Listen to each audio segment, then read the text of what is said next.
రీసెంట్‌గా Madurai district court పరిధిలో ఒక లాకప్ డెత్ కేసు ఇన్వెస్టిగేషన్‌లో భాగంగా నేరం రుజువయ్యి 9 మంది పోలీస్ ఆఫీసర్స్‌కి డెత్ సెంటెన్స్ విధించింది Madurai district court. Lockup death ఇన్వెస్టిగేషన్‌తో మొదలైన ఈ కేసు నేరం రుజువయ్యి ఏకంగా రక్షక భటులకే మరణశిక్ష విధించింది. అంటే న్యాయస్థానం ముందు అందరూ ఒక్కటే.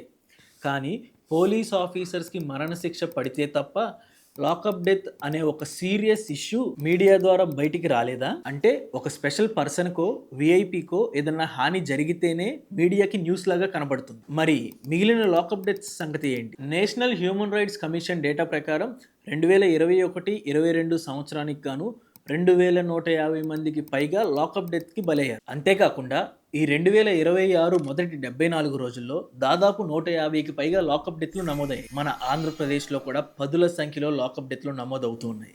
మరి వీళ్ళందరికీ న్యాయం చేయగలిగే న్యాయస్థానాలు ఎక్కడ ఉన్నాయి?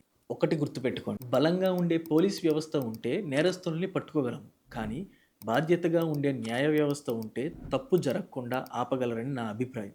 మరి మీరేమంటారో కామెంట్‌లో తెలియజేయండి. మీ ఫెయిర్ అండ్ ఫియర్.